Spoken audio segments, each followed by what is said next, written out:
And welcome. Wait, what's Hello. going on? Oh, I see what's going on. I have the audio on something. I was like, why am I still hearing the volume? Welcome I to had the audio on too. welcome to episode 22. Jesus, a boxing with friends. I only say Jesus because who thought it would last this long? The pandemic. Um, I'm Yeah. your host Tony Augusti here with Kyle, Katie, Andy, Nick, Jake, and Kate. Welcome, welcome, welcome. Wait, did you And say Jake? Did you say Jake? I did. Okay, cool. Shout I out just to want to make Jake. sure. I didn't hear Jake's name. I was like, okay, just Hey, want to make Yeah, sure. Jake, shout out to man. shout out to Jake and his teeth. He was brushing his teeth on camera before the show started And flossing. and flossing. Well, Jake's always I mean, flossing, if you know what I'm That's saying. true. Hygiene Yes. is important. I don't think we should dog him for that. Yeah. I'm Dipset. having a good time with you guys already. Was that a Dipset shirt? I'm guessing. I can't even read it. It was. You didn't see the yeah there. Yeah. Oh, I missed the Dipset. On the show tonight, we have actor Leigh Gill. You've seen him from on Woo. Joker, Game of Thrones, The Witcher, a bunch of other stuff. And he's a friend of Kyle's, and he'll talk maybe a little bit about his music days if we're lucky. First of all, let's get on to our first hot topic. A sad hot topic is the death of Chadwick Boseman. That's a bummer. I was really surprised. First, I was surprised that he was 43. Yes. Well, no, let me take that back. First, I was surprised that he died. Yes. That's the main Yeah, surprise. so young. Yeah. And then second, I was surprised that he was only 43 years old. That's a bummer. And when you think about like what he went through, because that means he was diagnosed when he was 29. He battled it for 4 years. And so I can't imagine like doing the things that he did in terms of like acting, especially in very demanding roles, like, you know, Black Panther and the Avengers stuff, having to look cut and all that stuff, and then dealing with cancer. That Yeah. really sucks. Yeah. Really That's- wild. And not to mention that, like, all of the stuff coming out, that like the hate that he was getting in the last like few months before he before he died, like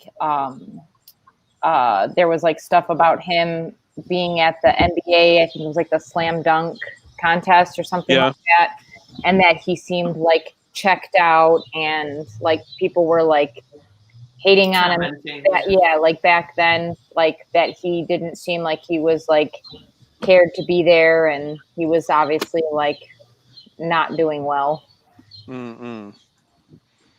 And Yeah, and also just like all the shit that's going on, like other than this, like the police are still acting a damn fool. Yep. And all that, with all that shit going on, like it's just, and then the shooter, the 17-year-old terrorist, all that shit going on, just with just the social issues in general, and then such a symbolic actor, like for us, like passed away. It was just a devastating blow. It was like all that shit. Yeah. Like, I was already feeling bad because of that shit last week, but then all that, like Jacob Blake and that guy, like I was feeling like terrible. I was like, what the fuck? But then I damn near lost. Like I was mentally just like fucked like the whole weekend after Chadwick, when I heard Chadwick Boseman died. Tony announced it on Mask Off. It was like we just found out. I found out on Mask Off. I was like, what the fuck, man? Like and my whole mood just changed. I mean, it's the whole weekend. Isa Rae, her post was like really touching, but like I felt like it was like very short, but very like on the nose of just like, you know, that having your like seeing your superhero like die, it's like such a hard thing, and you're seeing all these like pictures of little kids with their action figures and all of that. It's just it's so sad. Yeah, the thing that really touched me too is all the kids paying tribute. Yeah, and it makes me think of a tweet that I saw, which like kind of knocked it out of the park. Which was I don't remember who tweeted it, but it was all Black people have done in 2020 is mourn. That fucking sucks. Yeah. Did you guys see the clip of on, I think it was like Jimmy Fallon.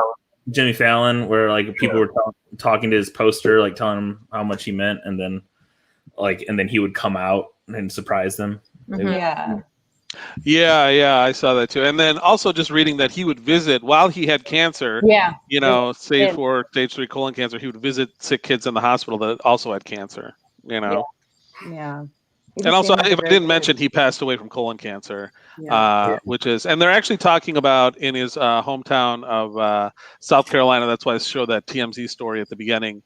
They want to replace a statue of a Confederate general with a statue of him. They absolutely should. Yeah. I was talking with a friend. I was talking with a friend about it, and I don't know if there was a more like other than Denzel Washington, like that's played more iconic black figures. Like he was kind of Liz next generation. He played like Jackie Robinson, James Brown, Thurgood Marshall. Yeah, Thurgood Marshall. And then on top of that, he was Black Panther, obviously a fictional character. But and then Denzel Washington paid for him to go to college. One summer, which is crazy. Yeah. He was at Howard University and a group of students made it into the summer program at the British Academy of the Royal Dramatic Arts, and none of them had money to go. It was like a group of 9 students, and Felicia Rashad from the Cosby Show, who was she called Denzel Washington and said, "Hey, can you help some of them out?" And then he said, "I'll pay for all of them." And one of them was Chadwick Boseman. So that's kind of a crazy story. Yeah. I also think that it's also opened the conversation, about how fucked up medical care in our country is, because they don't tend to screen for that in people so young. Yeah. Well, there's more and more. So your insurance, typically when it becomes like a screening that you need to do every year, your insurance will pay more for it. But for men under 30, out of pocket with insurance, it's like $500 to get that test done. So it's just like they just want everyone. Well, and especially with colon stuff, I mean, it's not even it's not a procedural thing until you're 50. Yeah, exactly. And that's insane to me. I mean, I've had a colonoscopy, but it was because I had X, Y, and I had issues. How many people are living with something going on they don't even know, because it's not it's not part of your yearly checkup.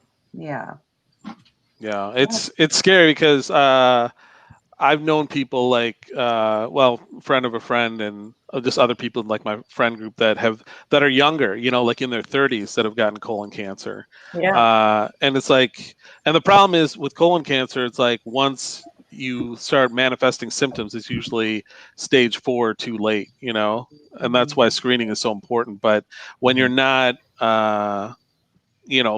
even in the age range of when you're supposed to get that test, it's what do you do? And it's a pretty invasive procedure. I mean, it takes a lot. You got to drink stuff the day before and get doped up, according to my parents. For a colonoscopy? Yeah. I can tell you all about it. Yeah. Ooh. But you're zonked out for you basically, it costs you a day, right? Because it's I have a funny story if we want to I want to shift gears. It's so sad right now. It's real sad. Embrace the sadness, guys. That's where the comedy comes from. So years ago, I had a ton of issues, and they couldn't figure it out. So I had to get a colonoscopy, and I had an endoscopy. So it was it was December. My family all got into the car to go get our Christmas tree. And we were driving, and it was dark. And as we were coming down, we were going down a hill. My dad was driving, and as we were coming down the bottom of the hill, there was a tree completely over the whole side of 13 miles. So there was no way to swerve around it, no nothing. And my dad, by the time he could see it, he was trying to brake, and the road was kind of wet.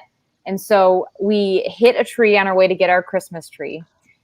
And it was the night before I had to get my colonoscopy. My dad broke both of his thumbs, and my mom had to stay and take care of the car and everything. And I went to the hospital to be with my dad.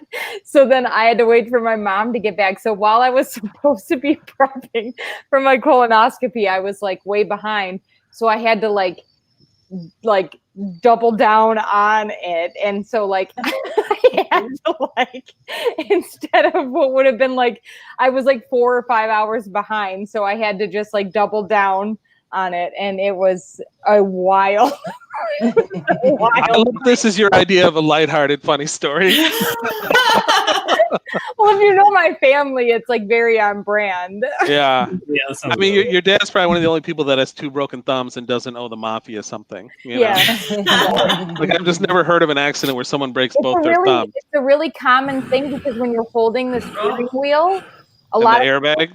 a lot of people hold. There's like a certain name for it because it's so common that your thumbs. I mean, I give props to him for keeping it at 10 and 2. Yeah. Right? Yeah, that's commitment. Yeah. Let's move on. Moving on to a lighter topic, literally. Adele. Oh, that was good. Yeah. Kyle, you want to show that picture of Adele? I would love to. So we can ask our guest because he's in England if this was a big story there. It was somewhat of a story. It was more of a Twitter story here, but this is. Yeah, the story is that there's a festival that happens in London every year called the Notting Hill Carnival, and it celebrates Caribbean heritage and arts and culture. But they canceled it this year because of COVID. And but she on her socials, she put out a photo of her wearing Jamaican flag bikini top, and then is it Bantu? Yeah. You tell us. I'm not getting canceled. Bantu knots. Okay. In her hair, and so it just kind of sparked a big controversy over whether it's cultural appropriation or if it's like celebration / appreciation, and that is the latter. What's the latter? Jacob's vote. What Andy said, the last thing she said, appreciation. It's more of an appreciation / celebration. I mean, if that's that's why she made the post. It's not like that's why like appropriation is when you take something from culture and don't like give it recognition or whatever. You know what I'm saying? That's what it is. You know what I'm saying? Like you can't like for example, like when like Miley Cyrus used hip hop to get away from her Disney image, and then then later on she shitted on hip hop calling it lewd and vulgar or whatever. And it's like shit like that. Like that's appropriation. That's whack shit right there. Yeah. But like, I don't think what Adele was doing was appropriation. I don't think it was. You know what I'm saying? That's like it's the disrespect and like just dismissal of taking it from culture and dismissing the culture and not even acknowledging it. No acknowledgement. Yeah, like using it for your own benefit. Yeah, using it. Yeah. As someone who got their hair braided in Jamaica in 1996, I agree with you. Well, but you were on spring break with your girlfriend, so you know. Yeah, my mom. Honestly, you're the only guy I've ever heard of doing that. Usually, it's always girls that do that. I did it with my mom. With your mom. I was 12, and it was spring break, and it was spring break. All right, stop. Pics or it didn't happen. Yeah. I have some pics. I'll give them next week. I had it done in Jamaica. Yeah. Mm-hmm. I also used to wear like Bantu knots, but it was like in the 90s, and I kind of copied Gwen Stefani. Yeah, we were talking about that before. I love that everybody's defenses. Yeah. It was the 90s. My hair has just been like this, guys. But Kyle, can you show that picture again? I'm getting too comfortable with the shit now. I'm sorry. I don't have the picture of me with braid. No. Show the picture of Katy Perry again. Okay. I mean Adele. That's what I want to talk about. Yeah. This is all white people don't look the same, Tony. I'm telling you, this might not be Jamaican culture appropriation, but this is Katy Perry appropriation. Look at that. That is Katy Perry. I mean, I think it looks like Sarah Paulson. Maybe Sarah Paulson's like not as shapely, I would say, a little taller and like thin. I meant the face. Well, I'm a pervert, so I'm just gonna say that, you know. But yeah, I mean, I was shocked at how much this looks like Katy Perry. Mm-hmm. Yeah, I think as a guilty. Sorry, go ahead. Oh no, go ahead. I was just gonna say, as a guilty white woman, I literally don't. I'm afraid to do anything. You know what I mean? Like I don't, like I'm afraid to wear like bronzer. I'm just like I just want to stay in my lane.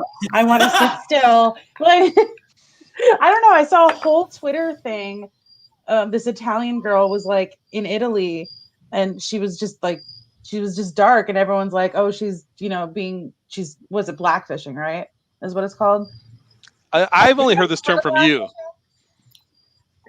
Explain what this is. So it's like white girls who like over tan or over bronze or use too much fake tanner in order to make themselves either look what's the word I'm looking for? Where you can black? No, where you could ambiguous. Oh, like like you can like they can pass. Yeah, but also like they do it, for selfish reasons, like they're trying to promote their Instagram or something like that. It's called blackfishing. And like a play on catfishing. Yeah. Mm-hmm. Interesting. I'm actually a white guy. I should say that. I've just been doing this, and it's really helped my Instagram out a lot. But like, I think blackfishing is actually a huge problem. Like, I mean, like Ariana Grande. Yeah, I think so. Well, isn't it more appropriation? Does anyone think Ariana Grande is black? Because if they do, that's a problem. Yeah, that's. I never. No. But like, how dark she makes herself. You know what I'm saying? Like the over tanning, the. Oh, I guess I wasn't aware of that. But does she over tan? Kate says she does. According to Twitter. Listen, I get all my information from Twitter. I'm just. But I know what you're talking about. Like Gwen Stefani, speaking to what Andy was talking about, has gotten nailed with like wearing the bindi. Well, but she also honestly, did a bunch of other shit. But also, I was like, when she wore that, I was like, everyone knows that's Indian. Like, I thought, hey, that's great, And she was in love with an Indian guy that turned her down. So I was like, even better. I mean, I loved Gwen Stefani back in the day, but I think she has a really problematic history of taking other people's cultures. I mean, we were talking about like the Bantu knots, the Hindu, I don't know what it's called. Sorry. Bindi, I said it. Bindi, thank you. Yeah. And then all with like her whole Harajuku phase too, where she kind of like used that culture. Well, now she's pretending to be into country music. Yeah. She's appropriating Blake Shelton, but that's fine. I just kind of feel like that's her history, and that's it. Yeah. Well, I'm curious to ask our next guest what he thinks about Adele. Hell yeah. Our next and only guest, we reserved the whole show for him. Kyle, why don't you go ahead and introduce your pal? Kyle, can you hear me? Now I can. Okay, Kyle's lagging a little bit. If you look at his thing, it looks like he's going to into like meth seizures, Yeah, But I'm sorry. I feel I'm back now, though, baby. Okay. You look good. Okay, cool. I missed what you were talking about for the last 30 seconds, but we were just it was just talking about I don't even remember anymore. Oh, about Ariana Grande being tan and blackfishing and blackfishing and Gwen Stefani. Ariana Grande is tan. She waved at me the other day. I signed an NDA. Oh, that's right. You guys are friends. You should say that. Lady Gaga talked to you, and Ariana Grande waved to you because you were doing work at the VMAs. Mm-hmm. I also signed an NDA, so let's move on. Oh, okay. Fine. Well, you didn't sign an NDA with me, buddy. All right, introduce our guest, who has not signed an NDA, I might add. So it's all fair game. Well, we'll see. We might have. We'll see. Let's have it. Leigh, where is he? I'm bringing him there. I got him. Okay. I thought you were going to add him. Sorry. Hi, Leigh. Leigh Gill, everybody. Hi, Leigh. Hi. Thanks for being here. And like I said before, you would know Leigh most recently from his role as Gary in The Joker. He's also been on Game of Thrones, kind of a meta role, playing Tyrion Lannister, but like within the show, he's an actor that plays Tyrion Lannister, and most recently on The Witcher. But thanks so much for joining us, Leigh. Hey, no worries. Especially because it's after 1 a.m. By you, so. That's cool. true love for Kyle. I'm always up late anyway, so it's fine. Yeah, you're a party guy. Just hanging out, drinking. I love it. Yeah. I miss you, Leigh. Miss you too, man. Yeah. Last time I saw you was at the Rainbow Rooms, right? Yeah, with our boy Ron Jeremy. Yeah. Wait, I remember hearing about this. I think did you tell us? Yeah, Was there wrestling going on? Were people wrestling? No. Oh, okay. Women wrestling, I think. I heard. I remember something about I it. would like to know this story, but no. I was just eating some dinner at the Rainbow Room, and then Leigh just happened to be there, and because you were in town for award season, right? Yeah. And then it was awesome. Reunion of us, and then we looked over, and Ron Jeremy was in the booth, and that was the second time I saw him there, and that was before he got arrested. Oh, So Really? yeah. I think every time I've been there, he's been in there. He just sort of, Same. yeah, he's like a part of the furniture. He just wanders around. He's a fixture. Yes. Yeah. He was.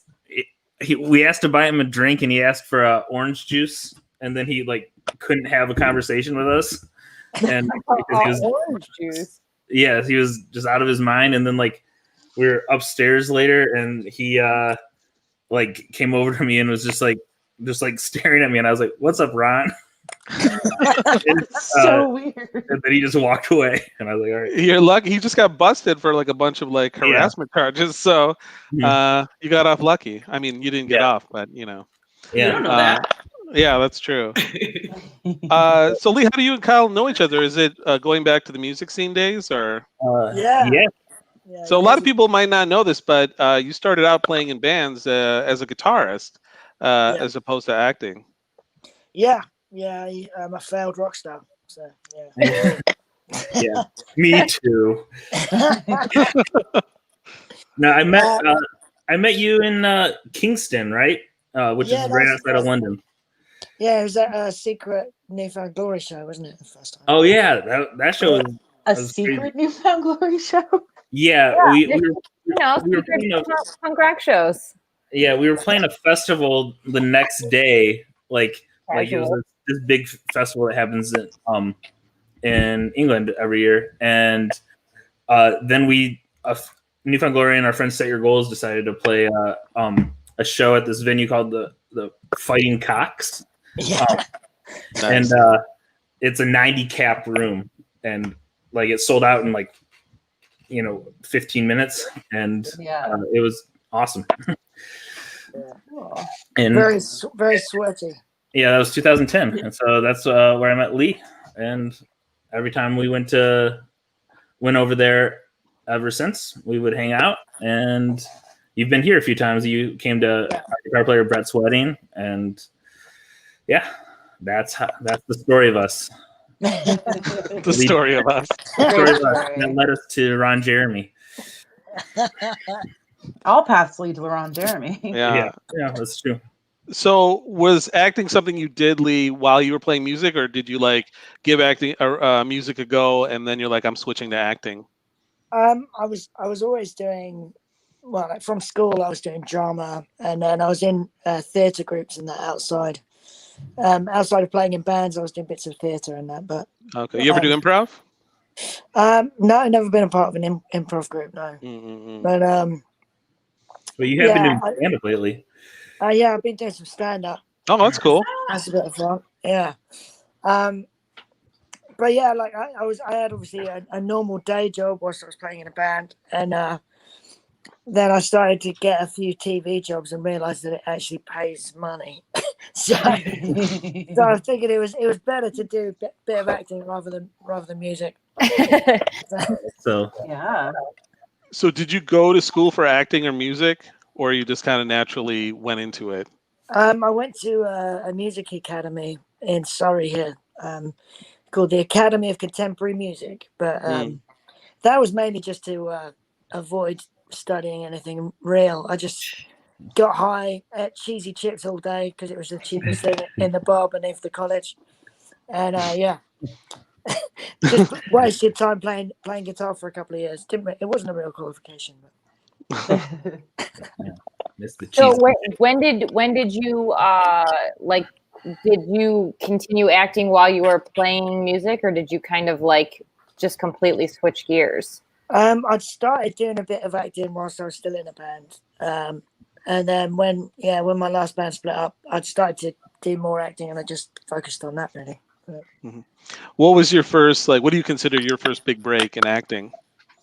I don't know. I've done loads of stuff before the Joker, but I think the Joker was kind of the biggest thing. Mm-hmm. I was pretty excited when I got all of my acting jobs. The first thing I did was a kids TV show called Dick and Dom. And at the time when I got that, I thought that was a big break. I dressed as an evil clown called Cyril, and I had to make children cry, so that was good fun. That's a great job description. Yeah, like I basically it was Dick and Dom were like a duo of presenters. They've done lots of different kids TV shows. This one was called Dick and Dom's Hoopla, which was like a fun fair / circus themed game show for kids, and they'd make these kids do all these challenges that were pretty full on. Like making them eat things and like they had to try not to vomit and things like that. It was a bit much for kids. Wow, how old were these kids?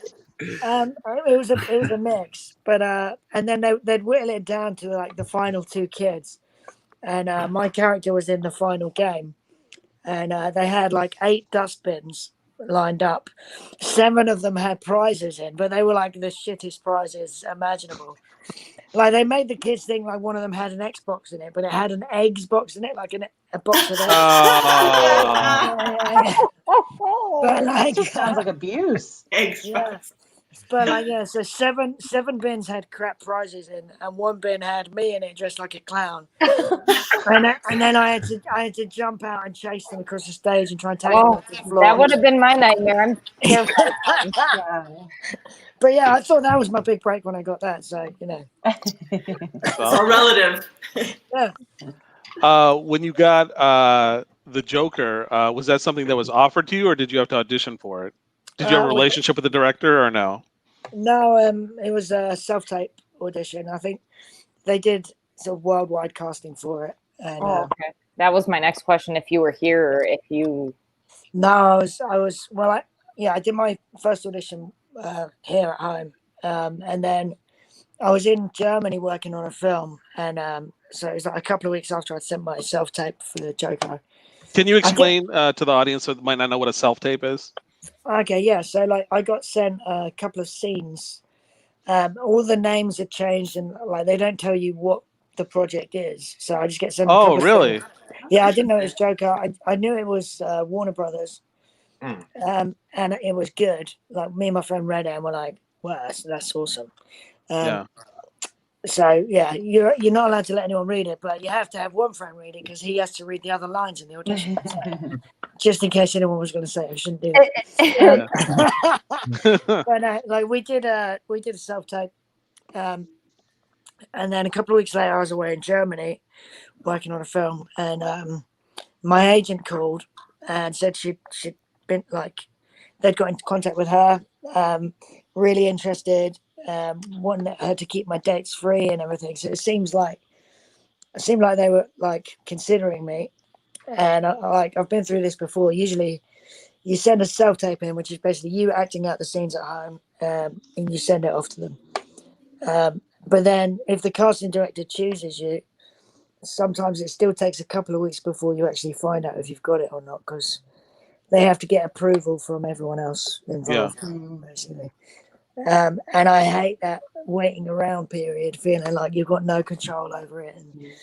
And there's always like a slight advantage to auditioning in a room because you get to make an impression and like meet the people face to face, whereas I was just a stranger on a video. So personality doesn't come through as much. Your personality doesn't come through as much. Yeah, exactly. And I didn't like. I knew all the guys a lot of the guys in the States will have auditioned in person. So if there was like if it was close between me and someone else, I didn't want them having an advantage. But yeah, when she got contacted saying that when it sounded like I was in the running for it, they let slip that it was Todd Phillips directing it. So I went online, found out that he was working on the Joker, and I was like, "Oh shit, it's the Joker!" And then, I pretty much straight away just booked a ticket to New York. Oh wow! Because I was like, I want to get in a room with them and audition in person too. I don't want someone else having an advantage. So I did it, and then I thought I was just going to meet up with the casting people. Like, I thought best case scenario would be casting director Shayna Markowitz. She's awesome. Shout out. Yeah. But yeah, they found out. Well, I got my agent to lie to them and say that I just happened to be in New York visiting friends. I was just in New York. I was just I was just in New York spending rent money. But It worked out. yeah, and then but Todd Phillips found out I was going to be there, and he wanted to meet me in person himself. So yeah, it was awesome. Oh, that's awesome. Yeah. Got Now, together. Cool. is that something you go through your agent and just say like when you say you want to meet, or like your agent does it, or you just like call them your like the casting? Did you have a relationship with the casting director from the self tape? No, it's your agent does all of that. Oh, okay. Yeah. Did you That's have to do another audition once you got there, or was it just a meeting? We ran. It was weird. Like, we ran through it, like, very briefly, but then most of it was just like talking to Todd. But he's such a dude. That's awesome. Yeah, he's a really cool dude. Like, yeah, there was just a really good vibe. Yeah, and this was the real departure for him too. Like this movie, like a lot of people. It's funny. It seems like whenever anybody plays Joker, there's always like this, like I don't know, like I was the same way when I heard that Heath Ledger was going to play the Joker. So this time when I heard Joaquin Phoenix was going to do it, there was kind of like the same talk. But I was like, hey, I was completely wrong about Heath Ledger, So and this turned out to be great. What was that experience like working with, especially someone has so much acting experience, has been doing it since he was a kid? Like, do you feel like intimidation going on a set, or you're just like, I'm just here to do work and fuck it? Well, it was the first time I've walked on set with someone who's sort of doing the whole method thing. Mm-hmm. So that was interesting. I wasn't expecting him to sort of look as skinny and yeah, so like really. He'd lost a lot of weight. Yeah. Sickly, yeah. Yeah. Oh, my telly's making noises now. Is that me? No. No, it's that's your roommate. No, I knocked something on my remote. Okay, I think we're all right. All right. Cool. That's right. Yeah. Are you in a secret location? I'm gonna mute it. That'll be there. We go. It's muted. Okay. Yeah. So first day on set. You sound like a right wanker when you say my trailer. I was in my trailer. No. It's always you always want to say that. I'll be in my trailer, but my huge ass trailer was next to Glenn Fleshler's trailer, who played Randall. What's he like, Leigh, in real life? He's so great, and you guys are so good in your scenes together, but he always plays these monsters, and I wonder what he's like in real life. He's a really he's quite a quiet, soft-spoken guy. Like, he's not very chatty or anything, but he's really nice, big, quiet. Like, he's like a big friendly giant type vibe. Yeah, for people that don't know, he was also the villain, like the True killer Detective in True Detective season season 1. Yeah. It's horrifying in that. Yeah, so that was my sort of last thing I saw him in as well. So then suddenly I come out, like, I find out I'm going to be working with him. Like, yeah, he is a very big guy, but he's not actually that scary. He's a lovely man. But yeah, we come out of our trailers he'd been filming one day before me, I think, and but yeah, my first day we came out of the trailers together to get taken towards a set, and me and him, we meet on the way, like chat, like getting to know each other, and then we get into this lift. You guys, elevator, I guess. Thank you. Yeah, we get into this lift, and it's one of those like huge ones, I think, for lifting up equipment or whatever. Yeah, service elevator. Yeah. And then we hear, like, on one of the radios, hold the lift, where Keen's coming too. So I'm getting ready to just, do the usual. Oh, hello, nice to meet you. Like, you make friends with people you're gonna be acting with or whatever. But you could just tell there's a whole different. He was doing something else. Do you know what I mean? It wasn't like actor approaching the set to do a bit of acting. It was just like fucking hell. He was just already giving off this like really creepy vibe. Yeah. And it wasn't like he had his runner like chatting with him the whole way and like all friendly. He was just, everyone was just giving him his space. And like Glenn had obviously filmed with him the day before, and so like when Joaquin got into the lift and like I barely recognized him, but then when Glenn didn't like start talking like, oh hey dude, like that was great yesterday or anything like that, I was like, okay, he's doing something different here. I didn't want to be like this like little English twat being like, all right mate, excited to work with you buddy, hey, God, don't you look a bit thin, Did you get to like? Did you get to know him like after like any of the like award stuff, like you said, or like the rap after it wrapped or anything like that? Yeah, it was really nice actually. Like the first time I saw him after working with him was probably about 10 months after it, when we had the London premiere for Joker, and I took my mum and dad to the premiere. And, that's cool. Yeah, I think we got there a little bit early, I think, and then we were in this like waiting room, like this pre-drinks like area, and having to stop my dad drinking all the free booze. And,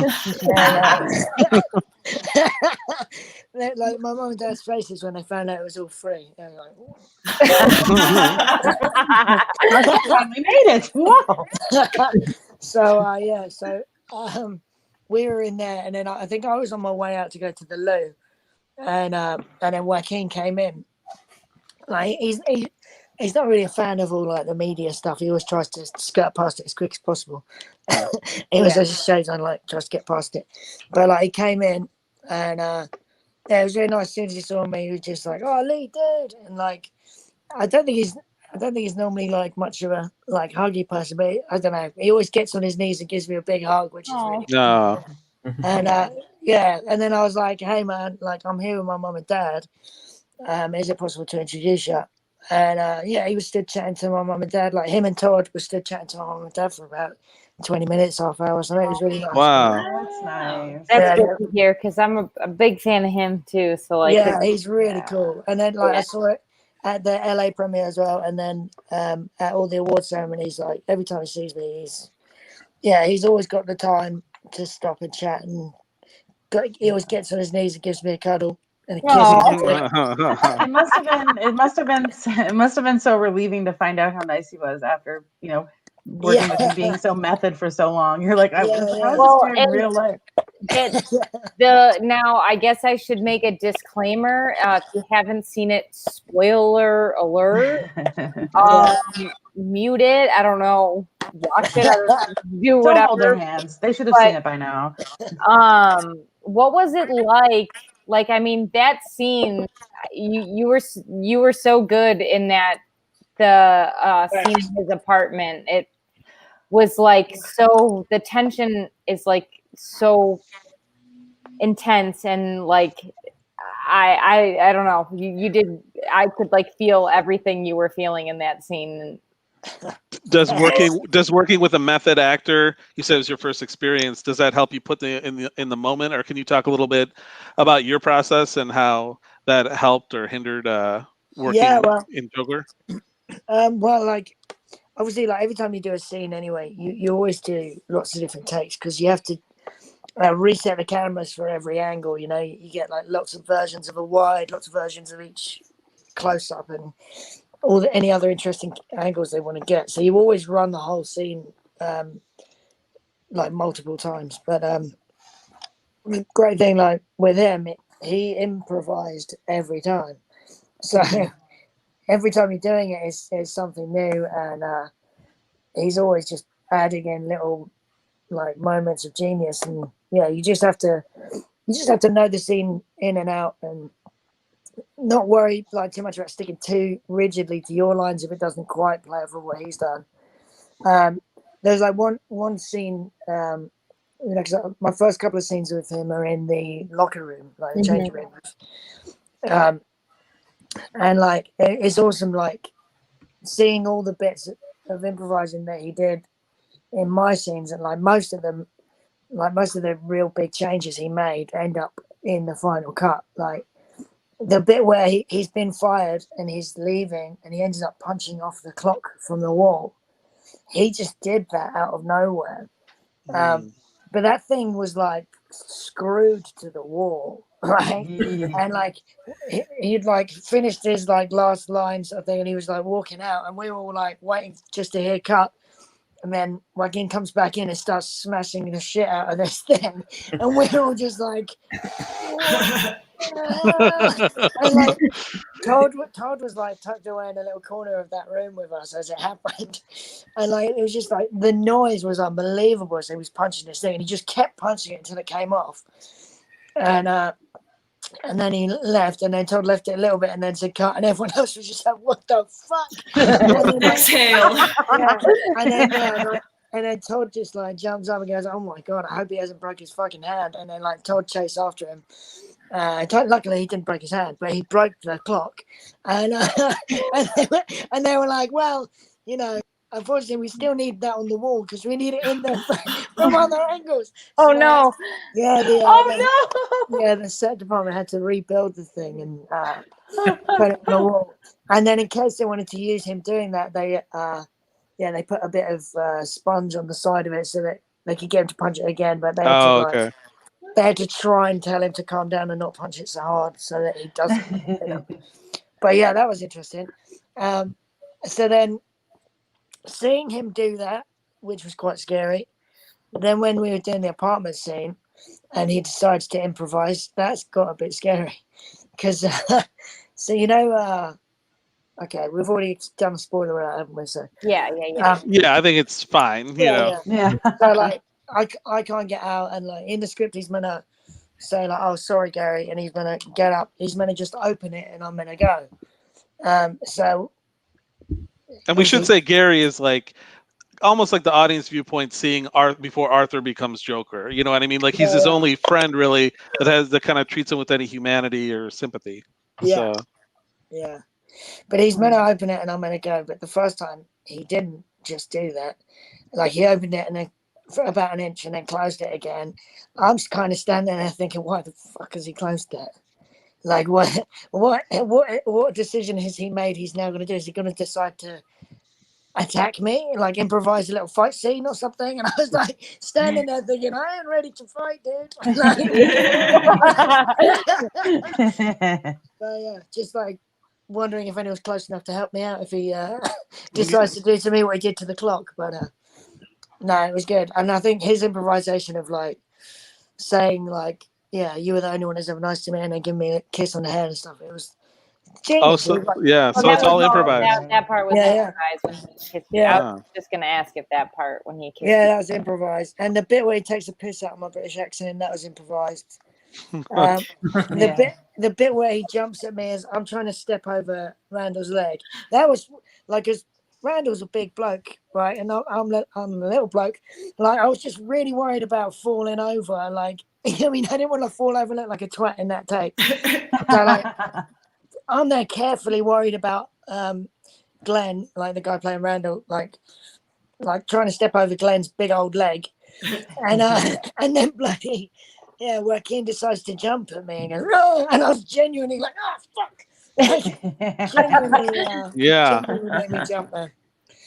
But yeah, I think that scene resonates so much just because I mean it's a mix of like it's terrifying and it has a little humor in it at the end with the lock where you can't reach the lock, but also it's where even in the midst of all that terror, like your character is more concerned for Arthur than he is for himself. He's like, Arthur, what have you done? You know, it's like most people would like, I mean, you definitely want to get out of there, but it's like, I think that's why it resonates so well.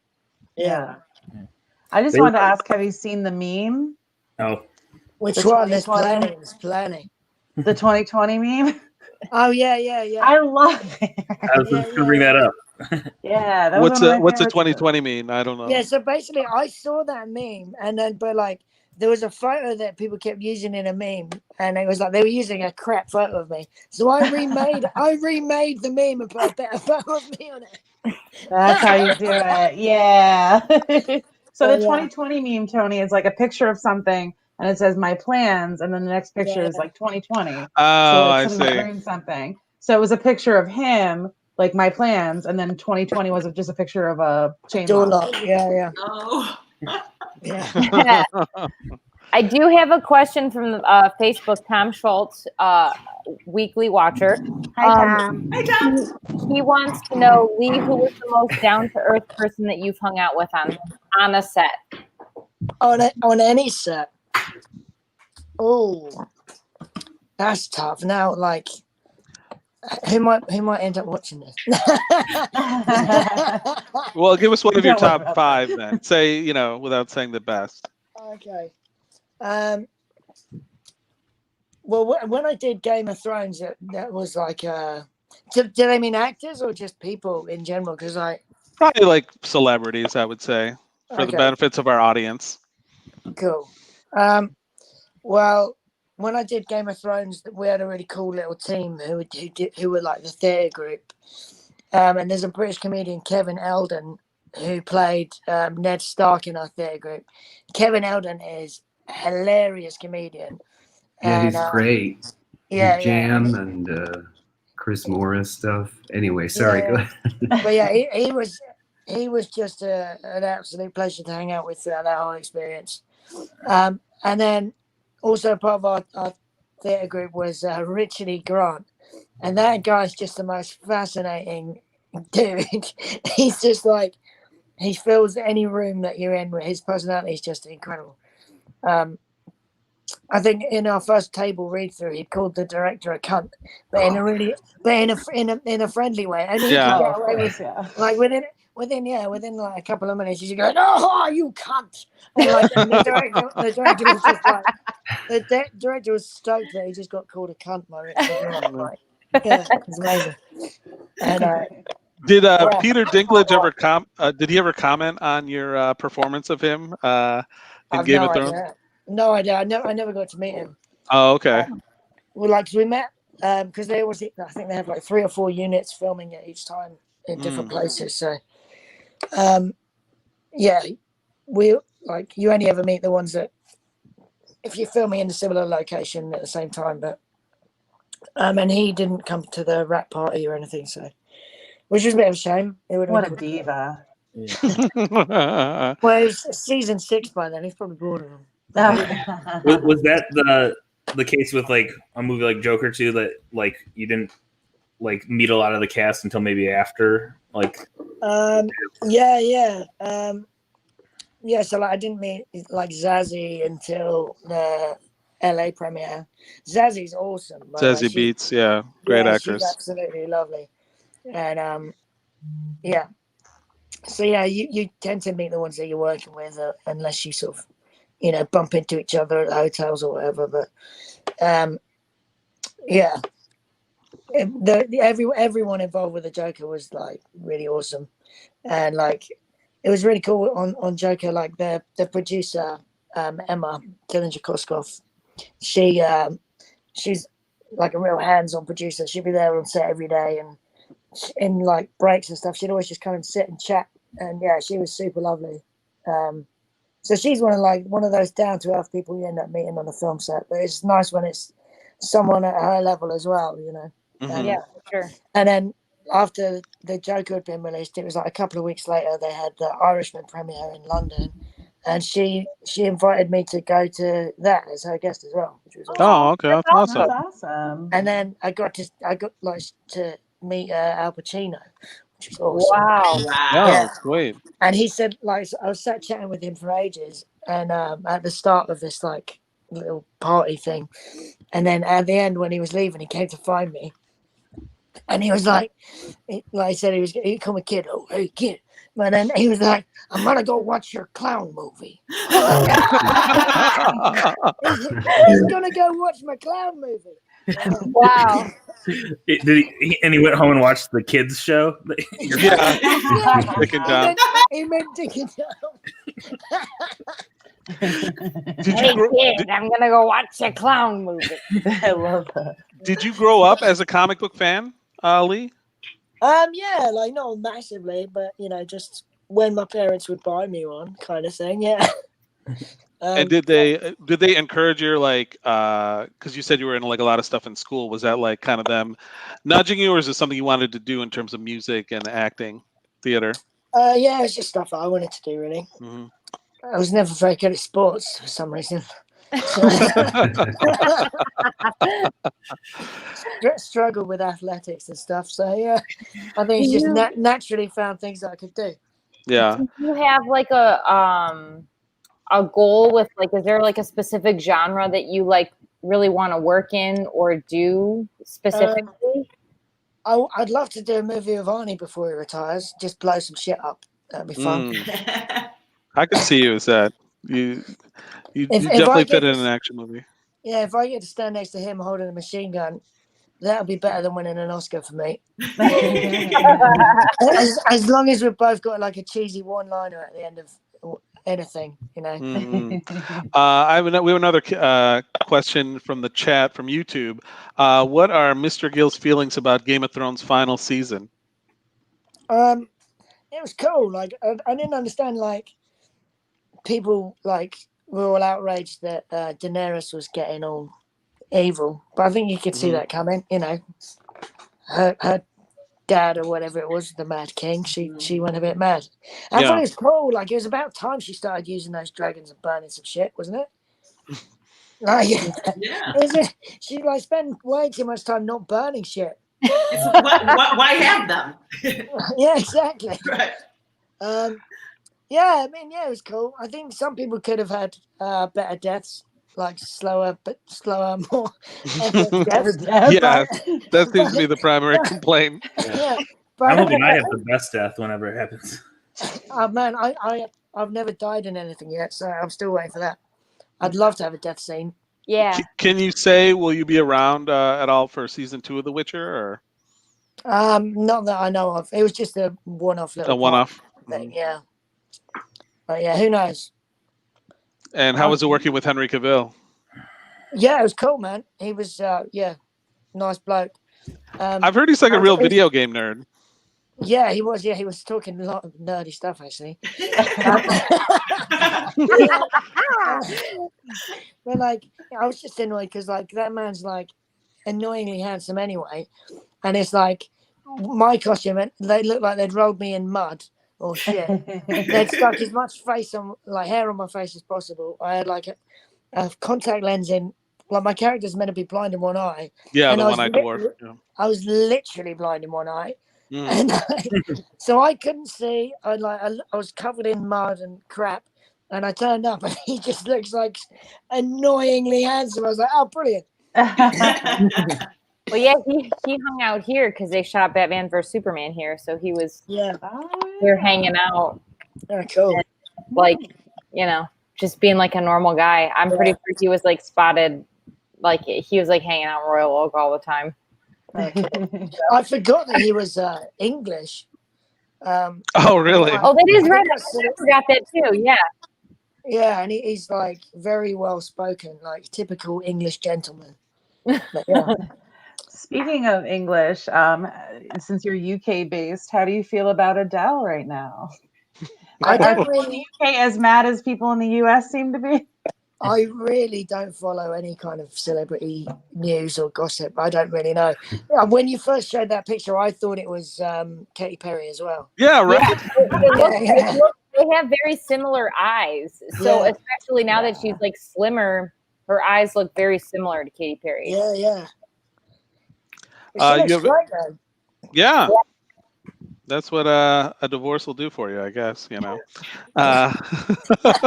that's where she she got divorced. I don't know if she was married, but she's with that dude, and then they split up. They were married, I think. Yeah, they split up, and then she dropped a bunch of weight. So Revenge body.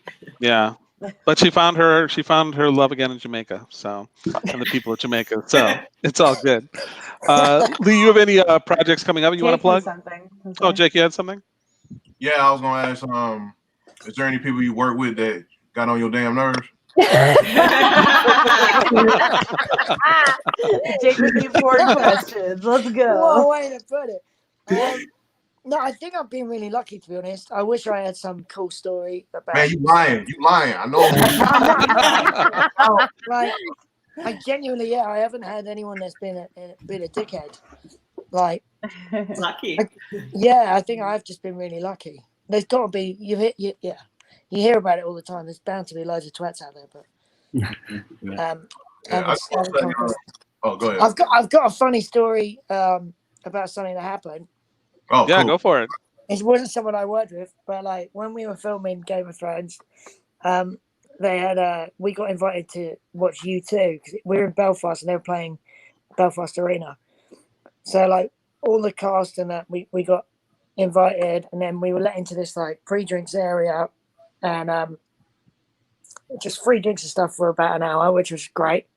And then apparently like most of the U2 guys were in there mingling and stuff, but you know I'd only recognise Bono or the Edge, but then apparently like I asked later on, I was like, was the Edge even here? Apparently the Edge was the guy that opened up the door and held it open for us all to go in, but because he didn't have his little hat on, no one recognised him. The Edge without his hat. But you don't know where the Edge. Yeah, it's only the hat, isn't it? Yeah, you gotta have the hat on if you're gonna recognize him. That's an amazing move, though. If you're a celebrity, if you just want to be like one of the guys, just take off your hat. You know? Everybody else puts on a hat and sunglasses. He just takes off his hat. Yeah, but then but Bono wasn't in there, so like, and then it got to a certain stage where someone made an announcement. It was like Bonio's bloody assistant brought him in. And like we all had to line up as if we were about to meet the fucking Queen or something. Are you serious? Oh my God. It was embarrassing, man. Like we all had to line up, and like she took him like along one by one to introduce us, like introducing him to us all. Right? And he was literally saying the same thing to every person, like. So have you been to a U2 concert before? And like everyone was just like, ew, who asks that question? Yeah. That's so weird. Weird as hell. But then like the next day, I was in the makeup chair next to Richard E. Grant, right? And like the makeup girls were all like excited, like, oh, so how was it? How was it? And like Richard was like, absolutely dreadful. And then he was literally like, why? He was like, I listened to like one song and then I was back at home, tucked up in bed with like by 9 o'clock with room service, watching The Apprentice, right? But then like she said, did you meet Bono?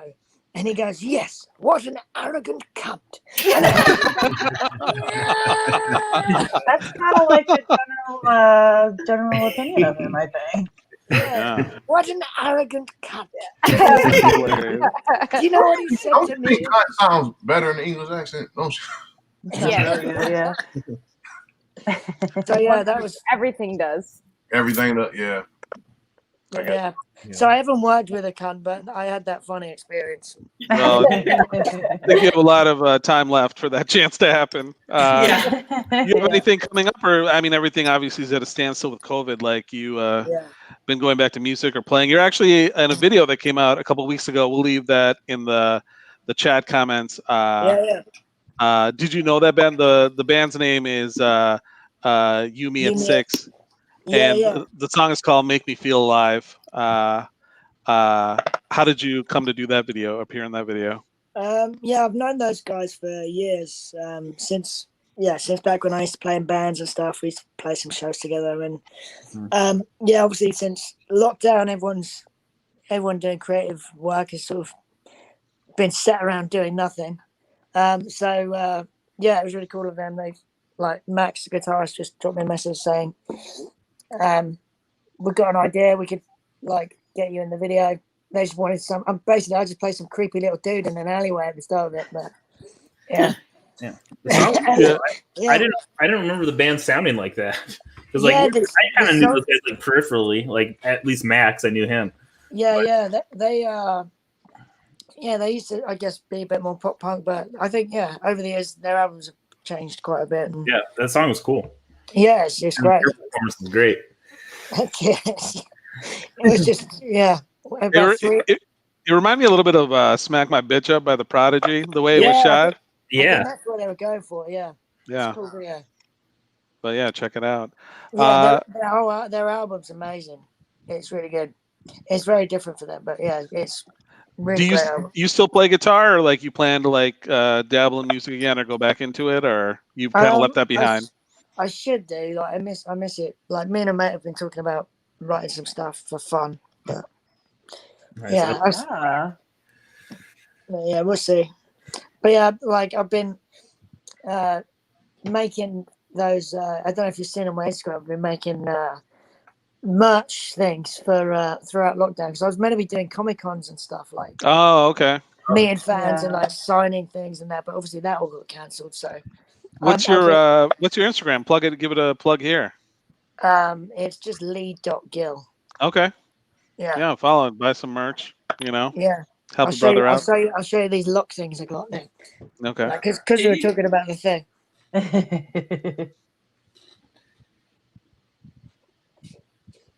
Is that a window or a chalkboard or like a dry erase? I think it's like a cork board or something like that. That's how old I am. I said chalkboard instead of dry erase board. It's with actually some Christmas lights. Yeah. It's a mirror. It's a mirror. Oh, it's a mirror. Okay. Yeah, it's a mirror. It's a mirror that someone put too high for me to actually use. So that's It's an art piece.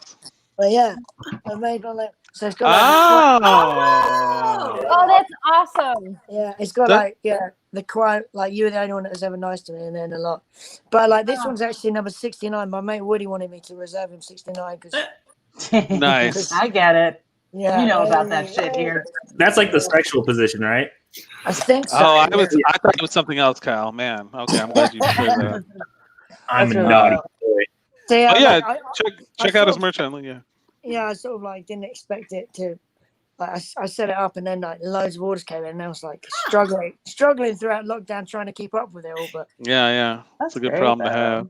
Yeah. Well, Leigh, I feel like we could talk to you for another hour, but our time is sadly at an end. Cool. But thank you so much. Check him out in Joker, Game of Thrones, The Witcher, so many more things. And check out his Instagram, Leigh Gill, if you want to get a cool piece of merch and the video, like I said. But yeah, it was a lot of fun talking to you, man, and good luck to you in the future. Yeah, I'm sure we'll be seeing. Thank you so much. From you. Cool. Thank you. Thanks, man. Take it. Hopefully, we'll be allowed into each other's countries. Nope. Tony, yeah, one day. He can still hear you. Even though he's off the stream, he can hear you. He's funny as hell. In the great beyond. That's a classic. It was awesome, yeah. It was great talking to him. He was very great. Cool. Yeah, I cut people off all the time. I love his Richard E. Grant stories. I'm a big Richard E. Grant fan. Yeah. And the UT story was unexpected. Yeah. The UT story was the best. He's the best, man. I have a deep hatred for you too, and that just fueled it. Yeah. I like that guy. Yeah, he's cool. We should like when this is all over, we should just have a big party with everybody. I know. Bring everyone. We're gonna like do the concert we talked about with at the Christmas tree farm. At the Christmas tree farm. Yeah. That'll be so we much should all fun. we should all spend Christmas with just each other and our guests. Yeah, fuck my kids. Yeah. So yeah, that's our show, gang. So we are not on next week, and it is Labor Day. So let's make that. Thank you, Kitty. I'll be a year older than next episode. Oh yeah, happy birthday! Happy future birthday! What are you gonna do for your B-Day? Well, my B-Day's Thursday, and then we leave for camping next week. And I'm gonna that's your jam. Are you gonna befriend the bears and shoot a documentary? My goal in my life, which is an easy goal, but I really want to see a moose in the state of Michigan. I don't want to have to. I do want to leave Michigan to see other things. Yeah. But I really want to see a moose in our state. Michigan. Are there moose in Michigan? Yes, in the UP. Yeah. Okay, I didn't know that. According to the last survey that they did, we have about 65 moose in the UP. So it's a very slim chance. But I really do want to see one in Michigan. Do some research, like if anything, like brings them out, like a moose call. There's certain spots in the UP where they are more popular, and they like to be around water. But moose and otters are my two favorite animals. Okay. I also found out a few years ago that there are also otters in Michigan. Oh my. See, I thought there were otters in Michigan. I didn't know about the moose, though. So Do be careful around that moose because No, I'm gonna go it right can up and to will it. fuck you up real bad. Yeah. Like, I'm gonna, like I'm real, gonna, real bad. I'm gonna whisper to that moose and he's gonna love me. Oh, Katie, I don't like this. Yeah. I don't like Then this idea. We might have to start prepping R.I.P. Katie banner. You know. Aw. But she went out doing what she loved. Exactly. If I died from being impaled by a moose, honestly, that's all. Oh wow. Okay. Moose tattooed on me for you. Yeah. Like if we show this clip, you realize you just blew a kiss to yourself in heaven, Katie. You're just like. That'll be part of our tribute video. Yeah. Anything exciting for anybody else, Andy? I know you moved into a new place. You're in the process of that. Yeah, I moved into a new place at the Park Shelton, right next door to the DIA. You don't have to give people your address. Give your I didn't say where. Good to be. There's like 200 units in it. What's your security code? And, Yeah. Yeah, but anyway, it's a super cool building with a lot of history. But it was a little bit of a bumpy landing just because of quarantine and the just stuff being closed. But it's getting there. And it's getting there. So I can't wait till that's we the can biggest hang thing. again. I know. I miss your place. I am coming to Michigan on Wednesday. Oh, that's right. Yeah. Yeah. Now that my niece is here, I can do a socially distanced visit. So. Oh, I thought she was in Michigan. No, she's not. Oh. She's not traveling. Oh. Thanksgiving and Christmas will all be in Pittsburgh. So. Yeah, there's a cool Awesome. at the building. So. Oh, okay. I mean, you guys, I do have like a park like literally in front of my building. Yeah. So like, We've got a park. Let's have a park party, and no one else is invited. No one watching is invited. Yeah, we're still live. Nobody got all a of fucking you. park party. Yeah. We're just We need We're- something for ourselves. You know what? We should all start wearing special, like, funny hats, and then we take them off. Nobody will recognize us, like the Edge. Yeah, Right. recognizes us anyway. It's Tony. Yeah. I call pork pie. Yeah, but if you're watching this, like, we're just like normal people. We just kind of want to be. normal. We're just like you. Yeah, we're just like you, but we need to be left alone. Okay. We've entered the Bono phase of the show. No one wants to hang out with Yeah, us. That's why we're doing this. We're all Bonoing, guys. Right now, we're Bonoing hard. All right, that's a good time to end it. For Kyle, Katie, Andy, Nick, Jake, and Kate, I am Tony. Thanks again to our special guest, Leigh Gill. Thanks to all of you for watching and asking Thank questions. And we'll see you a week from 2 weeks from now. A Yeah. week from next week. Yeah, how about that? Easy way to say it. I saved it. See what I did? All right, have a good night, everybody. Bye. Fortnite. Bye. Yeah. In a fortnight. Poor Nick.